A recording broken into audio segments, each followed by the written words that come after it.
살아계신 하나님 아버지, 감사와 찬송과 영광을 올려드립니다. 아멘. 오늘 한 날도 새로운 한 날을 허락하시고 생명을 연장시켜 주시고 또 건강을 주시고 저희들의 육신과 마음을 주장하셔서 인도하셔서 저희들의 발걸음을 아버지의 집으로, 주님의 몸된 교회로, 은혜의 보좌 앞으로, 아버지의 임재 가운데로 저희를 이끌어 주시고 인도해 주시니 하나님 감사합니다. 아멘. 이 시간 하나님 앞에 나온 한 심령들, 하나님의 자녀들, 천국 백성들에게 이 시간 하늘 문을 여시고 주님. 진리의 성령으로 임하시고 아멘. 하나님의 말씀이 선포되어질 때에 하나님의 음성으로 들을 수 있도록 주여.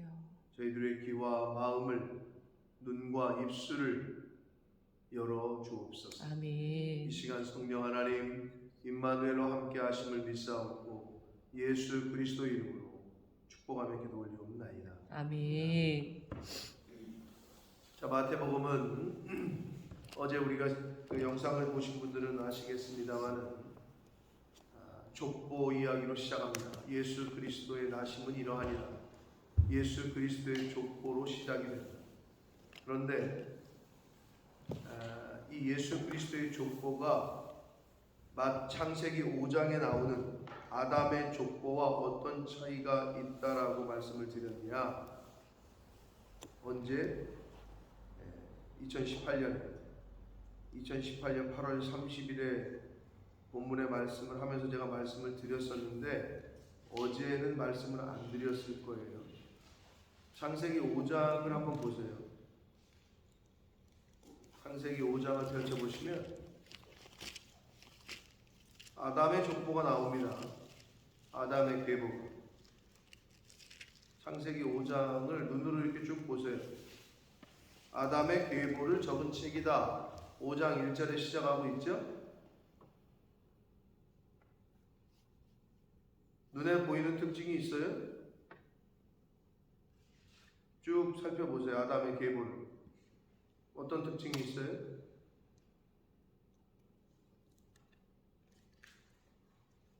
잘 모르겠어요? 계속 반복되는 단어가 뭐예요? 매 절마다 반복되는 단어? 죽었더라, 죽었더라, 죽었더라, 죽었더라. 자, 다시 마태복음으로 와서 예수 그리스도의 계보를 보세요. 여기서는 반복되는 단어가 뭐죠? 낳고. 죽었다라는 건 죽음을 의미하고 낳았다라는 건 생명을 의미합니다. 고린도전서 15장 22절에 나중에 집에 가서 찾으세요. 아담 안에서 모든 사람이 죽은 것 같이 그리스도 안에서 모든 사람이 삶을 얻으리라. 아멘. 딱 이 말씀을 비유하는 거죠. 한 사람 아담으로 말미암아 다 죽어요, 인간은. 그런데 한 분 예수 그리스도로 말미암아 다 삽니다. 아멘. 네, 아주 정확하게 성경은 이렇게 이어지고 있는 거예요. 어디를 봐도 성경은 인간이 요즘 한국 드라마가 K-드라마가 왜 인기가 있느냐? 그 이야기가 구성이 아주 그 앞뒤 맥락이 전개가 아주 다이나믹하고 아주 이야기가 구성이 탄탄하기 때문에 그런 거거든요. 이야기의 구성이 재미가 없으면 보질 않아요, 사람들이. 책이건 드라마건 영화건. 이거 뭔가 왜 앞뒤가 안 맞아? 왜 이렇게 허술해? 이런단 말이에요. 근데 성경은 31,173절이 이게 어떻게 이럴 수 있을까? 그 1000년이 넘는 시간 동안에 40여 명이 넘는 저자가 쓴 책인데 어떻게 이렇게 일맥상통할까? 어떻게 이렇게 통일성이 있을까? 한마디로 인간이 쓰지 않았기 때문에 그런 거예요. 아멘. 성령께서 감화 감동하셨기 때문에 어디를 봐도 일맥상통한 주제와 그 흐름이 똑같이 전개가 됩니다.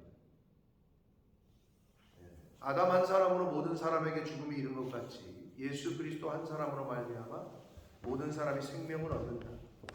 그걸 창세기 5장에서부터 이미 계시해 주신 거예요. 아니, 똑같은 족보를 적는데 왜 이렇게 다르게 적었을까요? 왜 아담의 족보는 계속 낳고 죽었더라가 반복되는데 예수님의 조건은 왜 그 다음에 죽고 누가 낳았다고 이게 아니라 계속 낳고를 반복하는 그런 의미가 숨겨져 있다라는 거, 이게 족보를 통해서 우리가 교훈을 받을 수 있는 또 한 가지 중요한 포인트에서 말씀을 드렸습니다. 자, 오늘 말씀은 우리가 너무나도 잘 알고 있는 예수 그리스도의 탄생에 대한 말씀입니다. 자, 예수님의 어머니는 마리아, 아버지는 정확히 말하면 양어 아버지라고 할 수 있겠죠. 하늘에 계신 친아버지가 계시기 때문에 요셉이었습니다. 자, 근데 예수 그리스도의 나심은 그의 어머니 마리아가 요셉과 약혼하고 개역 성경에는 정혼하고 동거하기 전에 성령으로 잉태된 것이 나타났더니 그랬어요. 유대인들의 문화와 관습에서는 우리가 옛날 우리 조선시대 때에도 가정과 가정 간에 애가 어렸을 때 정략 결혼, 정혼을 시킵니다. 약속을 하고. 오늘날에는 거의 그런 게 볼 수가 없죠. 왜 그래요? 자식들이 그걸 인정하지도 않아요. 오늘날에는. 옛날에는 부모님이 하라고 그러면 하는 줄 알고 그냥 했었어요. 근데 오늘날에는 컸더니 야, 어려서 우리 이렇게 약속한 거니까 너 쟤랑 결혼해야 돼. 미쳤나 우리 아버지 엄마가. 이럴 거예요. 시대가 그렇게 바뀌었단 말이에요. 근데 예전에는 그런 게 있었어요, 우리나라에. 근데 유대인들도 그런 관습이 있었어요. 그래서 정혼을 하고 혼인을 약속하고 결혼까지 약 1년의 시간을 두는 게 노말했단 말이에요. 근데 요셉과 마리아는 정혼을 시켰어요. 그래서 이제 곧 결혼할 거야. 1년이 흐른 후에. 그런데 갑자기 마리아가 배가 불러오기 시작합니다. 유대인들 또는 이 아랍 계통에서는 사실은 지금도 간음을 하거나 여자가 간통을 하거나 그러면 돌로 쳐 죽인단 말이에요. 그것뿐만 아니라 동성연애 이것도 굉장히 금하고 있어요. 그들은. 그래서 그런 게 발각이 되면 성경에 나오듯이 투석형 모아놓고 돌멩이 던져서 다 죽인단 말이에요. 이 당시에도 이랬어요. 그러니까 요셉이 알고 놀라기도 하고 기분도 나쁘고 여러 가지 감정이 있었겠죠. 근데 성경은 뭐라고 얘기하느냐? 의로운 사람이라고 표현을 해요. 그래서 마리아가 임신한 것을 드러내지 않고 가만히 끊고자 했다. 이거는 쉽게 말하면 가만히 조용히 파혼하고자 했다 이 말이에요. 정혼한 것을 그냥 덮어두고 그냥 파혼하는 선에서 끝낸다. 안 그러면 어서 이런 2년 전연하면서 말 그대로 옛날 우리 어르신들 환양년 하면서 끌어다가 소문을 내고 동네에 이런 게 있다고 말이야 나 이랬을 거란 말이지. 그런데 요셉이 그러진 않았어요. 그냥 조용히 가만히 파혼만 하려고 했단 말이에요. 그런데 하나님께서 하나님의 천사를 보내서 요셉에게 이야기를 합니다. 다윗의 자손 요셉아, 내 아내 마리아 데려오기를 무서워하지 말라. 그에게 잉태된 자는 성령으로 된 것이다 라고 말씀합니다. 근데 이렇게 얘기해도 안 들을 사람은 안 들어요. 그러나 요셉은 이 말씀에 순종을 합니다. 왜냐하면 아들을 낳기까지 성령으로 잉태된 예수를 낳기까지 동침하지 않았다라고 성경은 이야기하고 있기 때문에 25절에. 자, 그런데 성령으로 된 것이다 라고 이야기하면서 천사가 계속 이야기합니다. 아들을 낳을 건데 이름도 알려줘. 이름을 예수라고 해라. 한국말 예수, 영어의 지저스, 헬라어의 예수와 히브리어의 예호수아. 그래서 여호수아 한국말로는 그렇게 번역을 하죠. 영어에는 조슈아. 그게 무슨 뜻이죠? 예수, 지저스, 조슈아, 예수아, 여호수아 다 구원자라는 뜻입니다. 자, 예수라는 이름은 자체는 구원자라는 뜻이에요. 네, 맨날 예수님 이렇게 기도하시는데 뭔 소리인지도 모르고 기도하시면 안 되잖아요. 네, 구원자라는 뜻이다. 예수라는 이름 자체가 조슈아도 그러면 구원자라는 뜻이고 지저스도 구원자라는 뜻이다. 여호수아도 구원자라는 뜻이다. 이거는 상식적으로 알고 계셔야 돼요. 자, 그러면서 그가 자기 백성을 그들의 죄에서 구원할 자심이다 하고 말씀을 해줘요. 그러면서 또 이야기를 합니다. 이 모든 일이 된 것은 주께서 선지자로 하신 말씀을 이루려 하심인데 이 당시로부터 요셉과 마리아가 정혼하고 마리아가 성령으로 잉태된 이 당시로부터 그때로부터 약 700여 년 전에 이사야라는 선지자가 있었으니 이 이사야라는 선지자를 통해서 하나님은 이미 예언을 하셨다. 700여 년 후에 예수가 이 땅에 올 거다. 이사야 7장 14절의 말씀을 그대로 인용하고 있어요. 보라, 처녀가 잉태하여 아들을 낳을 것이요 그의 이름은 임마누엘이라 하리라 하셨으니 이를 번역한즉 하나님이 우리와 함께 계시다 하니라.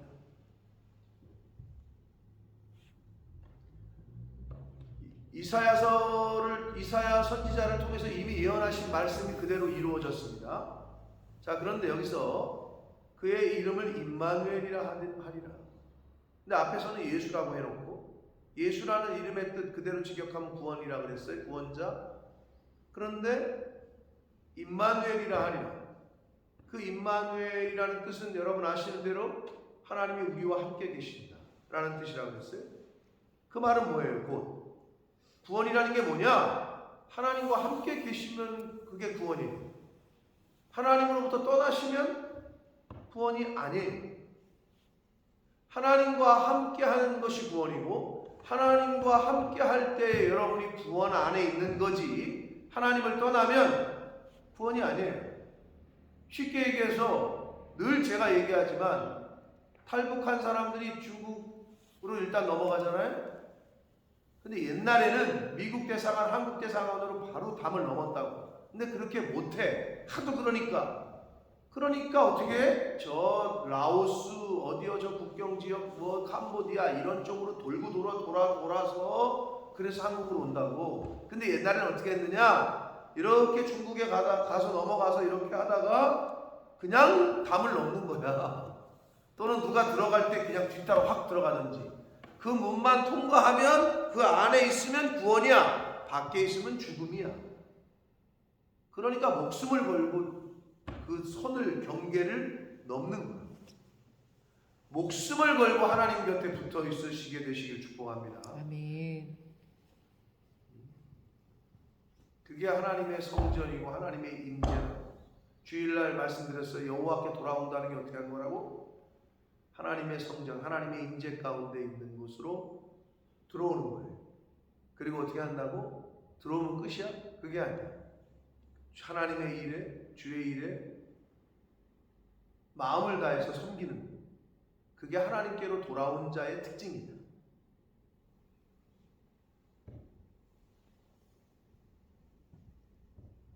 아내와 싸우고 나쁜 짓 헛짓거리 해가지고 집을 나갔다가 돌아왔어요. 몸만 와 있어. 그게 돌아온 게 아니잖아요. 제가 주일날도 말씀을 드렸어요. 철저하게 회개하고 다시는 그런 짓을 안 하는 거. 그게 진정한 돌아옴이잖아요. 자식 새끼가 집을 가출했다가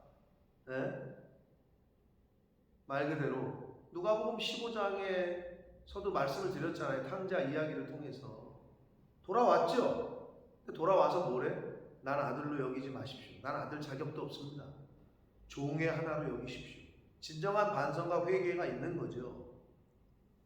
근데 재산 다 탕진하고 돌아와가지고 입국 닫고 그냥 아닌 척 하면서 그냥 눈치 보면서 이러고 있다가 어슬렁 나와가지고 밥이나 먹고 종들한테 뭐라고 뭘 쳐다봐 이러면서 있는 아들이라면 그게 진정으로 돌아온 걸까요? 아니잖아요. 저와 여러분의 신앙생활을 보시라고.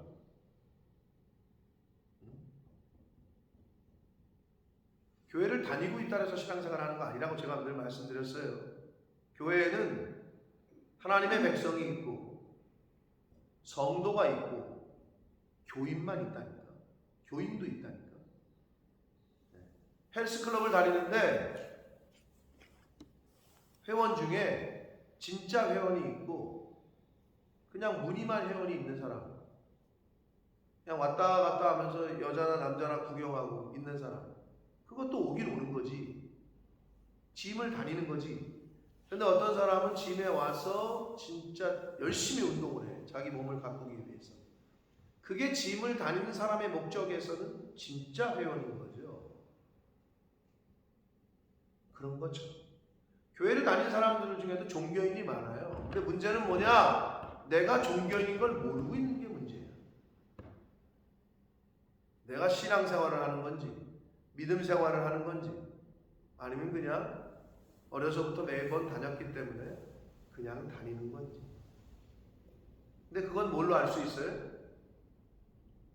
성경에 얘기하잖아요. 처음엔 몰라요.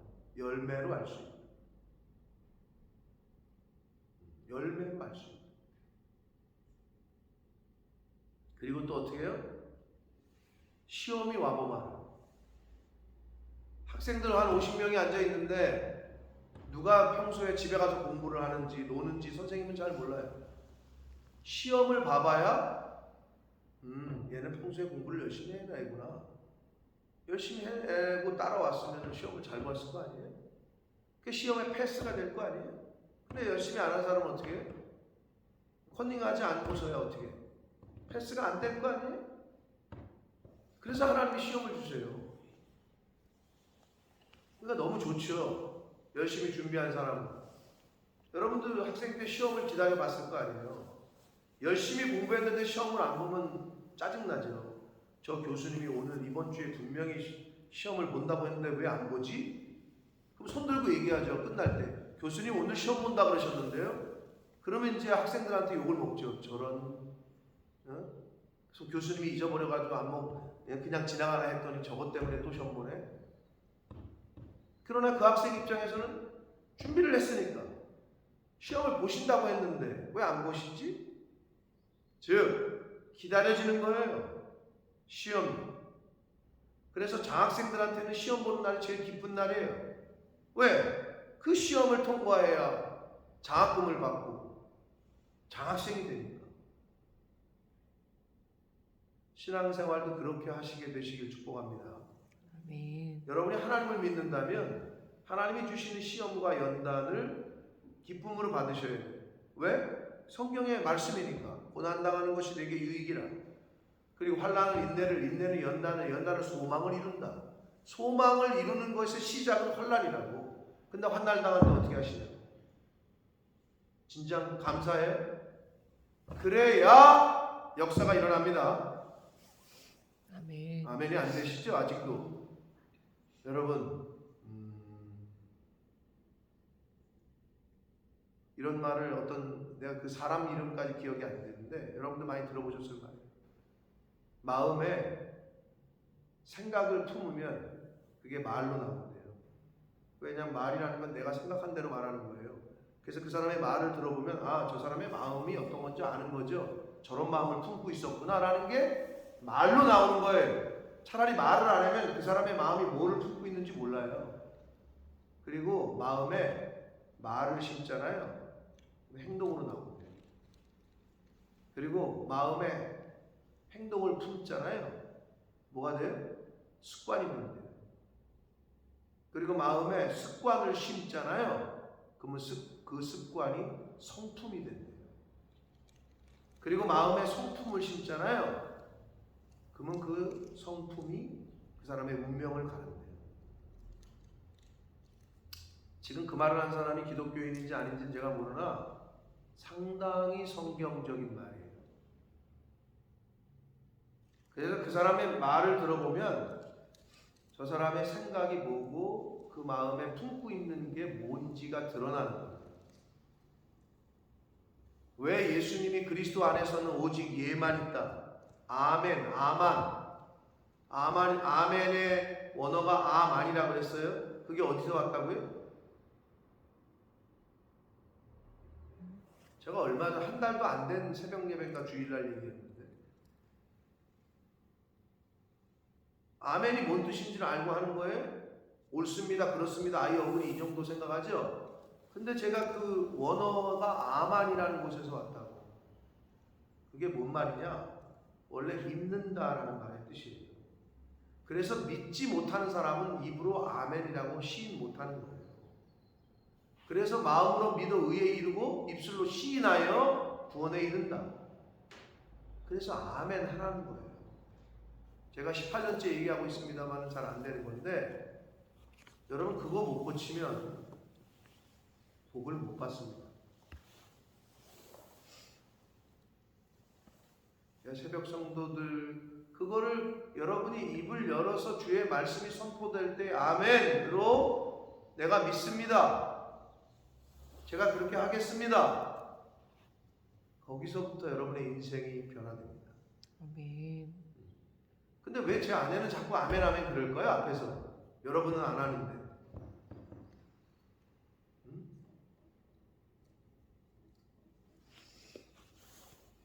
왜 그런지 알아요? 따라 하라고 본을 보이는 거예요.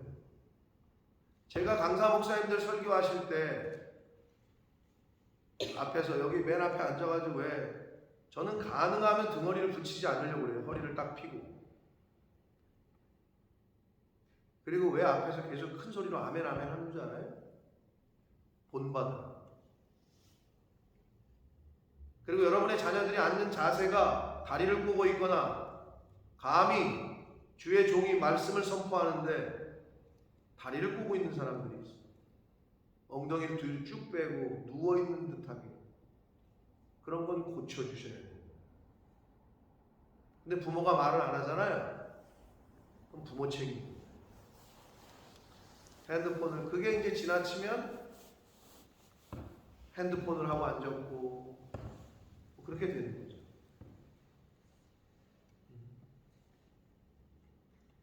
여러분은 제 모습을 별로 잘 귀담아 보진 않겠지만 보는 사람도 있을 거예요.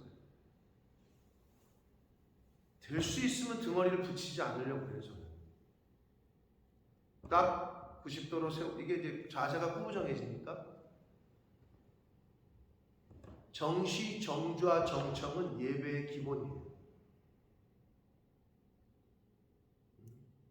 똑바로 쳐다보고 똑바로 듣고 똑바로 앉고 그리고 입을 열어서 화답하고 그것만 잘해도 여러분이 복을 받고 여러분의 자녀손들이 복을 받게 될 줄 믿습니다. 아멘. 아멘. 아멘. 내가 이렇게 축복을 해도 제 아내만 아멘을 하니까 제 아내만 우리 자녀들만 복 받을 거야. 왜 그게 그렇게 안 되는지 모르겠어요. 다 따라해 보세요. 아멘. 아멘. 왜 그게 그렇게 안 되는지. 근데 그걸 고치는 게 신앙생활이에요. 그걸 고쳐가는 게. 그게 습관이거든요. 습관이 되지 않으면 안 돼요. 자, 임마누엘이라는 뜻은 하나님이 우리와 함께 하신다. 이게 곧 구원이다라는 얘기예요. 예수라는 이름 그리고 임마누엘이라 하리라. 하나님과 함께 있으면 구원이고 하나님과 떨어져 있으면 죽음입니다. 멸망이고 그런 의미가 있다. 요셉이 잠에서 깨어 일어나 주의 사자의 분부대로 행하여 이게 순종이죠. 말을 들었어요. 행했어요. 이게 순종이에요. 그래서 아내를 데려왔어요. 이 당시 문화 습관에서는 데려오기커녕 돌로 쳐 죽여야 될 일이 벌어졌는데 데리고 왔어요. 또 하나 아들을 낳기까지 동침하지 않았다. 데리고 와서 결혼을 했는데 그 아들이 배가 불러있는 아들을 예수님이 출생하기 전까지 동침하지 않았다. 그리고 나음의 이름을 예수라 했다. 뭐 그대로 하나부터 열까지 그대로 다 순종했네요. 동침하지 않았다는 건 말이 쉽지. 굉장한 절제, 그리고 순종, 인내, 희생. 동네 사람들이 왜 안 수근거렸겠어요? 여러 가지 말이 있었겠죠. 너 미쳤냐? 너 뭐 하는 거냐? 어? 저렇게 가늠한 여자를 왜 데리고 오느냐? 별의별 소리를 다 했겠죠. 그러나 요셉은 그 모든 것을 감내하고 하나님의 말씀대로 행했습니다. 사랑하는 성도 여러분, 오늘 말씀에서 저희가 여러분이 어떤 마음에 어떤 말씀에서 감동이 되십니까? 성령의 역사, 요셉의 순종, 또 예수라는 이름의 뜻, 각자에게 주시는 계시성이 다를 겁니다. 바라기는 요셉의 그 믿음과 희생이 없이는 될 수 없었던, 그리고 순종, 희생과 순종과 이 모든 행함은 믿음이 없으면 되지 않아요. 믿음이 있는 자가 봉사도 하고 희생도 하고 헌신도 합니다. 그 아만 믿는다, 그 믿음은 들음에서 온다고 했는데 성경에 하나님의 말씀을 하나님으로 들을 때, 여러분 왕의 어명을 듣는데 들으면 순종하잖아요. 그 당시에 왜 왕의 어명을 어기면 어떻게 되죠? 죽어요. 똑같아요. 하나님의 말씀을 어기면, 불순종하면, 하나님이 그냥 벼락을 쳐서 바로 죽여버렸으면 하나님이, 우리가 인간이 하나님을 경외하고 무서워하고 하나님을 믿는데 어떻게 도움이 됐을지 모르나, 우리 하나님은 굉장히 인격적이신 분이기 때문에 그렇게 하지 않으세요. 그러나 그의 영혼이 죽어요. 하나님의 말씀에 순종하면 영혼도 살고 우리의 육신도, 이 땅에서의 삶도 복을 받지만, 하나님의 말씀에 불순종하면 영이 죽게 되고, 이 세상에서는 그럭저럭 살다가 결국에는 영원한 지옥에 갈 수밖에 없습니다. 그게 성경의 가르침입니다. 그러므로 하나님의 말씀에 내 생각과 내 환경과 내 그 당시 관습과 어떤 전통과, 요셉은 전통에 따랐으면 마리아를 돌로 쳐 죽였어야 되는데 하나님의 말씀이 데리고 와라, 밥 먹지 말아라, 성령으로 잉태된 거다. 그러니까 그 모든 환경과 전통과 자기의 생각과 자기의 처지와 자기의 어떤 사람들로부터의 수근수근거림과 이런 거 생각하지 않고 믿음으로 그 말씀에 순종을 했다.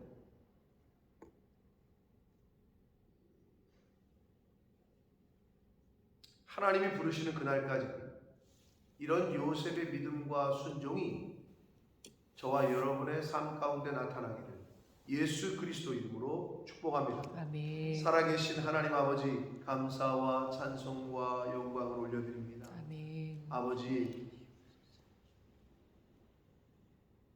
어제도 죽은 사람이 그렇게 많았을 텐데 하나님이 저희들의 생명을 지키시고 또 오늘 하루라는 시간을 저희들에게 허락하시고 삶을 연장시켜 주시니 감사합니다. 아멘.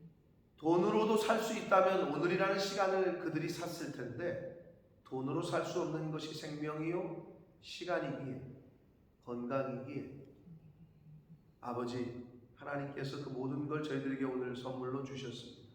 나아가 진리의 말씀, 영생의 말씀, 생명의 말씀을 허락하셨습니다.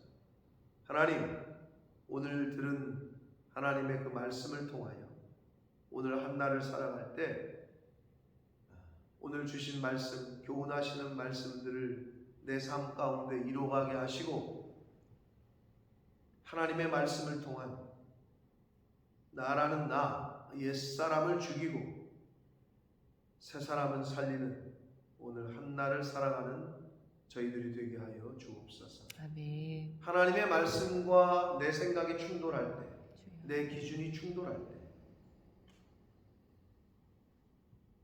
하나님의 말씀에 내 생각을 복종시키고 순종시키는 그러한 은혜가 저에게 있게 해주시고 이 몸된 교회에 속한 한 영혼 한 영혼, 나아가 그 자녀손들에게까지 그러한 은혜가 흘러가게 하여 주옵소서. 아멘. 예수 그리스도 이름으로 축복하며 기도 올리옵나이다. 아멘.